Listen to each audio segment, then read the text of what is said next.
Hello everyone, welcome back and thank you so much for stopping by once again. So my people, this is another wonderful and interesting program, What is Trending from Arise Television. My people, look at what is happening in the Rivers State, what Wike said during the weekend. He said, no matter your level when it comes to politics in Nigeria, that he can never overpower him, that he is the chair of politics in Nigeria.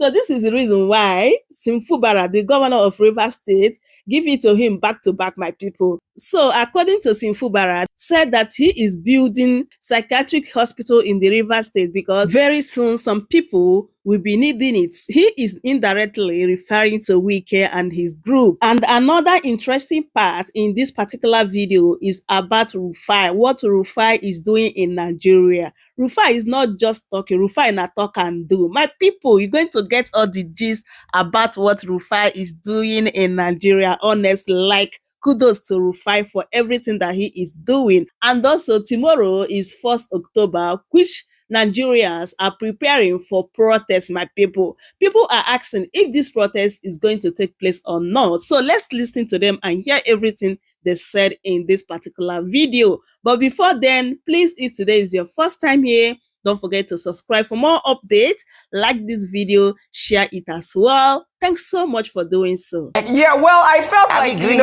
everything, green, white, green. Ahead of Nigeria's 64th birthday anniversary, right?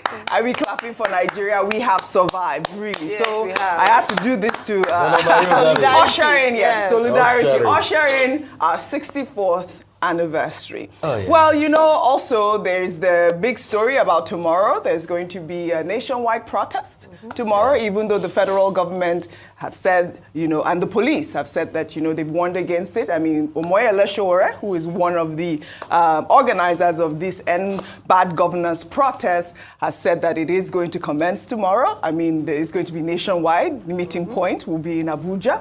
And, they have every reason to protest. He's talked about the rise in fuel prices, the inflation rate, and obviously the devaluation of the Naira. But there was this newspaper article, I want to be a little bit violent today, by Ononuga. If we can pull up that newspaper article. We have that. When Bayo Ononuga at the time had urged, he's been urging us to be patient after 1 year of President Tinubu. But there he is, 6 weeks after the birth of democracy, our people are yet to feel the impact of leadership. So what do we say? That was in 1999. Yes, 1999. Mr. Ononuga, I think he's 67 now. Yes. He was 42 at that time, and still at the top of his game as a vibrant, journalist. So, with age, you tend to mellow. You tend to see things differently. Yeah, things have changed. So, but at that time, he was a fiery activist. Absolutely. It was only 6 weeks. Now, this is 1 year, and our Nigerians want to go out to protest. The federal government have been urging us to calm down. But, I mean, they've said it's going to be a peaceful protest. So let's see what's going to happen tomorrow. You will be less...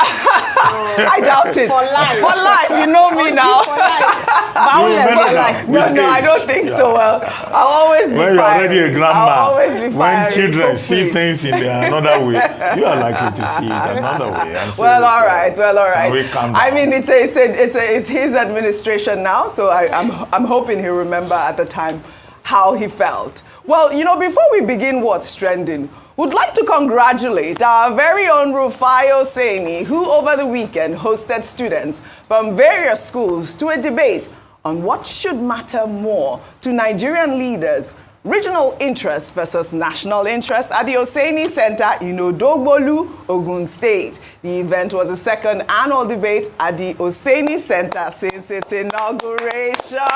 Rufai, I cannot stop commending you for your amazing work. What is the most important? I mean, we have health, and then we have education. Education is the bedrock of any society. Well done. I want to hear a little bit about your experience with the students. I heard the students, they were fiery, they were very intelligent, and they talked about the fact that, regional interest can also be for the good of the national interest, right? Yeah, Go ahead. I mean, there were both sides. Yes. And it just fits into the conversation, the narrative we're having around, this independence, the regional interest, the national interest. Yeah. I think most importantly, and like you said rightly, Dr. Abati, it's the values of the leader. Yeah. Because if you have a regional government and the leader has a lot of problems, then definitely that problem is going to cascade down. Yeah. In fact, one of them was saying how deplorable things are in their school in Odogbolu. Yeah. And it start to look and chat across and say, okay, why are things not working? It goes back to the character of the leader. And maybe that's even going to involve the debate next year because we always do it annually. Right. But I also like to thank very specially, if you look at the pictures there, you'll see retired Justice Adefope Koje.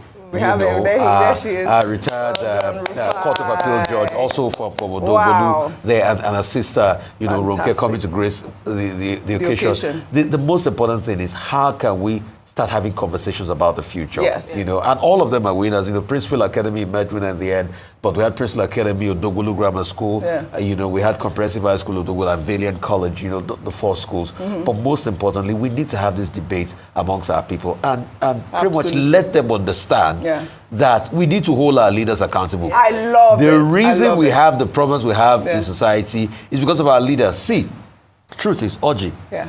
I tweeted something yesterday. I said over 50% of your prayer point in Nigeria is because of bad leadership. If leadership worked, you will not be praying for power.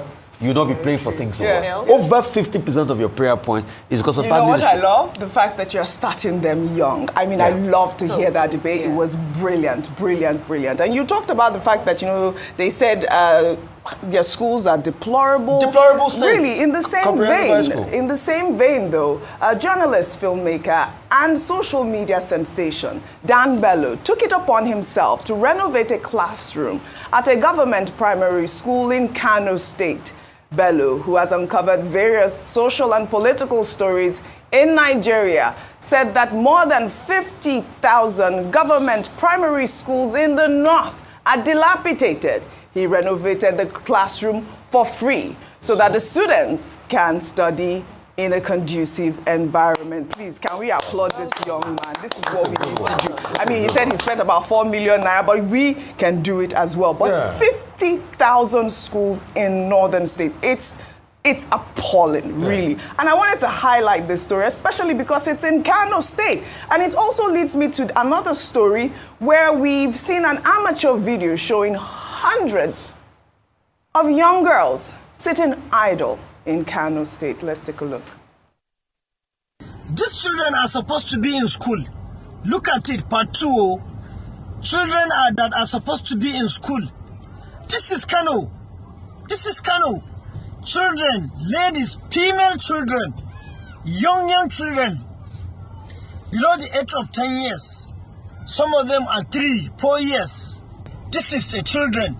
The other one was part 1, that is for women. This is for children. Children that are supposed to be in school. Today is Friday.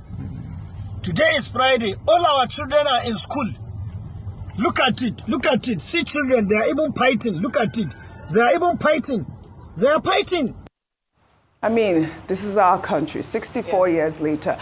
You know, the statistics, that has been bandied around is about 70% of out-of-school children are in the northern states. Something's got to give, Ayo. Nigeria is home to one, if not the largest out-of-school children in the world. And this statistics has been on for many years and many administrations. Yes. But the truth is that when people or individuals go out of their way to fund projects like this, 4 million naira, we see receipts of a night out in town, in Lagos or Abuja, costing a lot more than 4 million naira. To be honest, it is the goodwill, the good gesture of individuals, private organizations coming together as active citizens to support the efforts of the government. But when we say that, then we then look at the government, which is primarily responsible as a result of the trust of, if we pay our taxes, certain things should work in the country. That's it. But we don't see that often. Instead, and that's why when we criticize things like putting 21 billion naira to build a house for the deputy god, do you know how many schools that amount of money would build? Absolutely. Students continue, and that's why we keep talking about the resilience of Nigerians, not just the older people, even the younger people. Because if you see the conditions in which they are meant to learn, and they come out or emerge as stars, especially when they go abroad, we need to really salute them. And I think this is a wake-up call for the Ministry of Education. We need to fix the infrastructure. You said it right. A wake-up call for the Ministry of Education. I always say, Nigeria go survive. Let's continue on what's trending. The governor of Rivers State, Similaye Fubara, at a Thanksgiving service organized as part of activities marking the 64th Independence Day celebration of Nigeria on Sunday, gave an account of his first year in office, saying that in just 1 year he has done more for the people of Rivers State than what his predecessor did in 8 years. Fubara, also in an apparent jibe at his political opponents, stated that he approved the construction of an ultra-modern hospital, which includes a psychiatric ward in Obiokpo, local government area of the state, because they will need it. Let's take a look. It is Fubara that has awarded Trans-Calabari Road that they couldn't do. They did only a bridge from Krakrama. I am the one doing it. 225 billion. I didn't borrow. It is this same Fubara that is building a general hospital, which I also included a psychiatric hospital, because they will need it very soon in their place. So tell them, what I have done in 1 year is what they did. Like I said, let them make me talk. Let them make me talk. It's only empty container that makes noise. If God has given you opportunity, eat your thing and keep quiet. We want you to talk, Fubara. Well, NYESOM Wike, just a day before Fubara gave that speech, said that none of his political opponents can fight him. Wike was speaking during a reception organized in his honor by the Ijaw People's Congress in Port Harcourt, Rivers State. Wike was also boasted that he is too big for anybody to fight him, no matter how highly placed they are. Let's take a look. Don't have integrity. Don't ever you think that they are fighting me. They're not fighting me. I'm too big. I'm too big. I'm too big.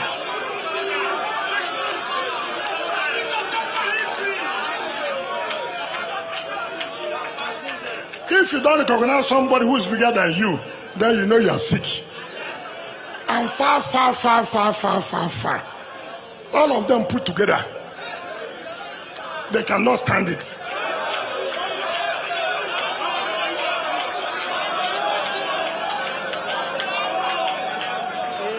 When people said they will put hand here, I told them, if you come here and put hand, something hand to go enter a pump place. Not so. Now they cry. They cry now. They cry. They cry. I was hoping you would sing that. I see they pain them. He go to sweet us. I see they pain us. He go to pain them. I see they pain them. He go to sweet us. Well, you know, before I come to you, Dr. Vati, still at that event, in the same vein, the Minister of State for Petroleum Resources, Heineken Lokpobori, during that event organized by the Ijaw People's Congress in honor of Wike, said that the FCT minister facilitated his appointment. Let's take a look before we come back for a discussion.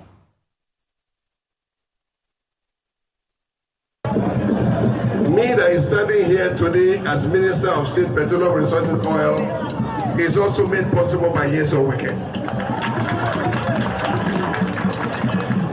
Some of you may not know my second journey of becoming minister started in the house of the FCT minister in Port Harcourt, and it was concluded in his house in Abuja.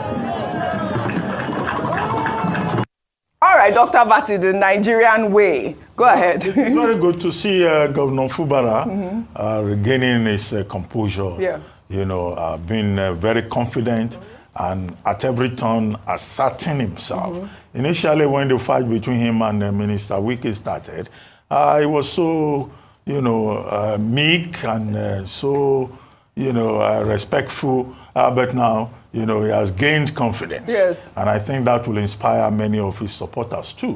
One of the things he said is that if people are saying that he should give his liver and kidney so as to show loyalty, that he will not give liver and kidney, that he will just do what is right for the people of Rivers State, and he will stand by the path of justice. And if the wahala is too much, he would rather go back home to stay with his wife. So that confidence is very interesting. However, we see now that the entertainment from Rivers State is unending. On Saturday, Wike was at that event where they had a reception for him, purportedly by the people of Fubara's Ijaw ethnic extraction, who even thanked him for making their son governor.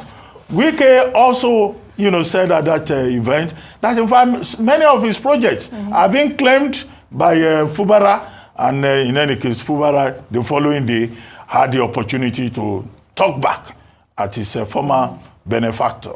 And it was in that context that he was now saying, in fact, he has initiated the building of a modern, multi-complex psychiatric hospital in Obio Akpo local government area, which is where Wike comes from. And he says they will need it very soon. Well, we may just ask the question, who does Governor Fubara intend to send to that psychiatric hospital that he was speaking with such certainty? And he was announcing it in church. That the people of Obio Akpo will need it very soon. I don't think that people of Obio Akpo will pray that any of their children should end up in a psychiatric hospital. But this is politics in Rivers State, and I think that the bottom line is that the bigger interest should be interest of the people of Rivers. No matter how entertaining this Fubara versus Wike tango may appear to be. Fantastic. Lokobori's story too. I mean, it was kind of trending. It was viral because it was like that type of conversation. We had Senator Adam Soshomole on the Sunday morning show yesterday, and we started off by asking him if he was now the godfather of those states, which he clearly debunked. But this is what happens in Nigeria. The minister says Wike made him minister. Naso. It's not able to do Anyway, Naso. In all reality, you have people influencing things, for people. And probably because it was from that zone, Wike might have also, had a hand in the influence on all of this. But what is most important is this. There's no problem with influencing. But do we influence people with the best capacity possible? That's the point. So, because if what he's saying is that Wike can influence, so if Wike can influence, then Wike can also influence someone that has no capacity to be able to get up there. And obviously, you now start to have IOUs towards the person that influenced you. Just like how the Ijaw people are not thanking Wike for making their son a governor. The truth is it Ijaw people, is it Wike that made his son a governor? So the Rivers people didn't play any role in all of this. Right. You can see what is wrong with democracy. So, for those that argue against regional government, like it was in my debate in school, if you give people like these leaders that we have regional power, say, okay, one man is the head of all the region. Right. He's going to become God. That's just it. Yeah. So it goes back to values and the character of the politician and the need to bring up strong institutions. Absolutely. Because it just also goes back to the regional argument. We have seen the roles of people who have played in Lagos politics. If you now give them all the Southwest region, then we become God. Right. In fact, if we don't have regional government, we saw the role they played in influencing the whole of Southwest. If you now give them that power. But also, it is about how we can make these politicians accountable. See, let us correct that notion. No man makes the other man. Absolutely. How we can make That's just it. Politicians accountable. You should know the contrast between Senator Heineken Lokobiri and Governor Fubara. This is Senator Heineken Lokobiri coming into the open to say Wike is the godfather. And then you have Fubara saying he will take a psychiatric hospital Wike's ability. That contrast is completely. Yeah, it's the contrast. What they're asking for, this liver and kidney. And I was going to ask to define the liver and kidney, because we know how godfathers can sometimes become so high-handed. And they're asking for the impossible. They don't want to be, they want to just make the governor the stooge. And so that's the liver and kidney they're talking about. You can help someone, but don't do it in such a way that how to make until we make the people that vote in elections the godfather, and the people must be respected. The people are the godfather. The people must be the godfather. If you keep having this vote, cannot give Wike liver and kidney. Let him give maybe one kidney. After all, every human being has 2 kidneys. All right, talking about holding our people accountable, let us just move on to this. Let's move on to this, actually. Well, Senator representing Borno South Senatorial District, Ali Ndume, has said that corruption is rife in Nigeria because politicians who steal money are celebrated for doing so. The senator spoke in Kano on Sunday during an interactive session with journalists, adding that in developed nations, people question the source of one's wealth, but in Nigeria, you are venerated for flaunting ill-gotten wealth. I mean, I needed this to sink in because Ali Ndume just made the right point there, and I want to tie it in with the story. I mean, as Onga wrapped up last week, President Joe Biden delivered his farewell address to world leaders at the United Nations General Assembly. He took a moment near the end of his speech to reflect on his decision to end his campaign, saying that as much as he loved the job of being president, he loved his country more. Made the preservation of democracy the central cause of my presidency. This summer, I faced a decision whether to seek a second term as president. It was a difficult decision. Being president has been the honor of my life. There's so much more I want to get done. As much as I love the job, I love my country more. I decided after 50 years of public service, it's time for a new generation of leadership to take my nation forward. My fellow leaders, let us never forget, some things are more important than staying in power. It's your people. Let this sink in. I thought it was an important soundbite to play for our Nigerian leaders. I believe they were even saying some African leaders were not even smiling during that last sentence he made. But I think that is such a valid point that he made. As to what President Biden was saying in his valedictory speech at the Onga, well, he made a point that the politicians present should always remember that the people are more important. And this is the point that we've been making in Rivers State, that the people of Rivers State are more important than Wike, they are more important than Fubara. Finally, what Senator Ali Ndume was saying, this is the thing we've been saying about values.